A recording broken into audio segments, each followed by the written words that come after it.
Hi yogis. So I'm gonna do some pranayama practices, some breathing practices with you guys. So I am currently waiting in a line at the grocery store for an order that I placed to pick up for some groceries. And it's been a while. And I've been in line for 2 hours in my car waiting for them to bring groceries out. So it's pretty wild. So in any case, this is a good time to do some yoga.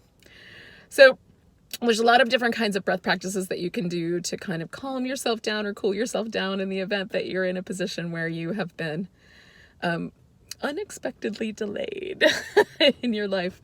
So the first one of these I'm going to show you is a breath called, and I've done one before, the Chandra Bedana, and then so that is also available to you if you look on my YouTube channel, or if you were to look it up, you could find information.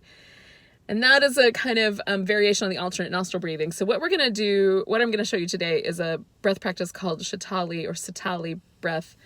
And it is usually translates as hummingbird breath. And the reason for that is because it's often done with the tongue rolled in a circle. So it's like a hummingbird beak.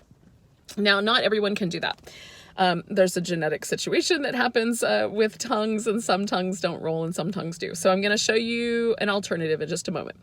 So I'll describe the basics for this pranayama practice, and then we'll do the alternate.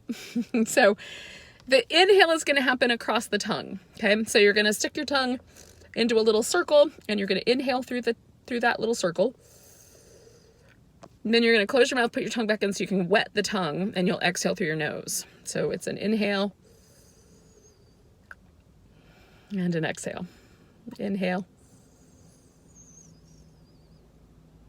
And an exhale. Now, I've used this breath to cool me down physically, because there's something kind of about breathing across the wet surface of the tongue that does make the body feel a little cooler physically, but it also helps me cool down mentally or emotionally in the event that that is important as well. So I'm going to show you the alternate now, and then we'll do some breath together.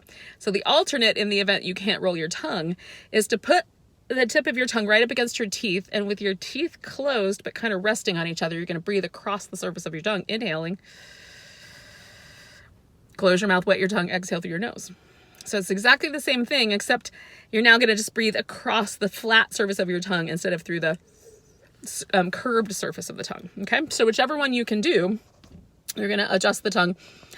Make sure your tongue is wet. You might, if your mouth tends towards dryness, you can do a little drink of water before you get started. And then we're going to try this out. So take a big breath. Exhale out a big, and then let's try the practice of hummingbird breath.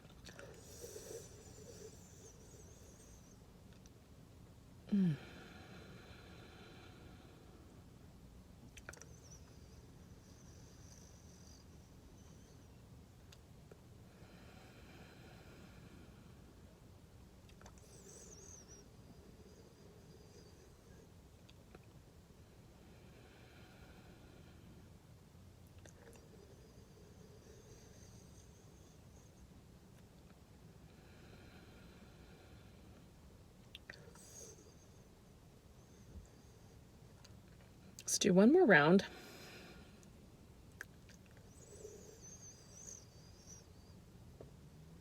And then just pause, let your breath return to normal. As always with any breath practice, you don't want to take my word for it or anybody else's word for it. You want to do the breath practice and then check in with yourself. See whether you feel different. And so this is thought to be a cooling or calming breath. And when we look at breath practices in the word cooling, it doesn't always mean just cold or physical cold, but it does mean that it tends to more towards a calming. So if your nervous system is agitated or you feel overheated in some way, it's meant to calm us down. So try that one out and see how it works for you. Bye, yogis. Namaste.